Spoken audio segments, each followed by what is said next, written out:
dzirdām paziņojumu, ka krīze ir pārvarēta, kad atsākosies ekonomiskā augšupēja, kad uzlabojās iedzīvotāju, teiksim, pirktspēja un vispār viedoklis par nākotnes prognozēm un tā tālāk. Ja. Cik mēs varam teikt, cik objektīvi vispār ir šobrīd tā informatīvais lauks, kas mums šo informāciju sniedz. Ja. Un šeit, es gribētu, teiksim, salīdzināt varbūt to situāciju ar narkomānu, ja, kurš ir atrapies pēc kārtējām tā kā lomkām, ja, un saņēmis ir kārtējo devu, teiksim, ārvalstu finansējumu, šī gadījumā injekciju, ja, un viņam prasa, kā tu jūties? Viņš atbild, jā, jūtos labāk. Dzīve izskatās rožaināk, ja, galva vairs nesāp, kā teikt, ja, un es varu, kā teikt, daudz ko jau domāt pats un darīt, un vispār, jā, viss ir ok. Ja.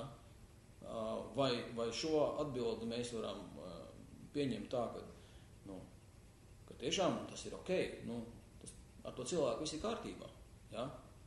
Vai principā mums jāsaka, kad īsto atbildi mēs varēsim dzirdēt no šī paša cilvēka, tādu, kad viņš kādu laiku nebūs saņēmis kārtējo devu, kad viņš varēs izdzīvot bez šīm injekcijām, kad būs pārvarējis reālo krīzi, reāli. Ja?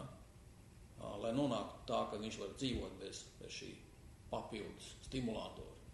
Un tad, ja viņš saka, ka viņiem izskatās, ka paliek labāk, tad droši vien, ka tas ir daudz objektīvāk nekā šobrīd. Savukārt skatoties jau loģistikas tirgu, kā teikt, un attīstību, kas šeit notiek, ja,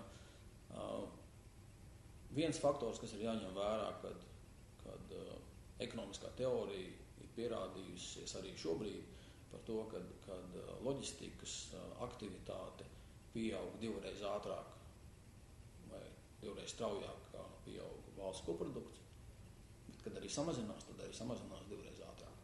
Jā.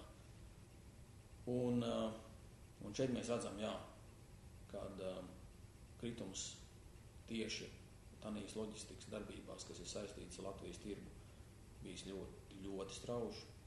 Ja, kopumā mēs varam runāt tiešām par 30–40%, kas ir tad salīdzināms ar divkāršu, teiksim, Latvijas koproduktu kritumu. Ja.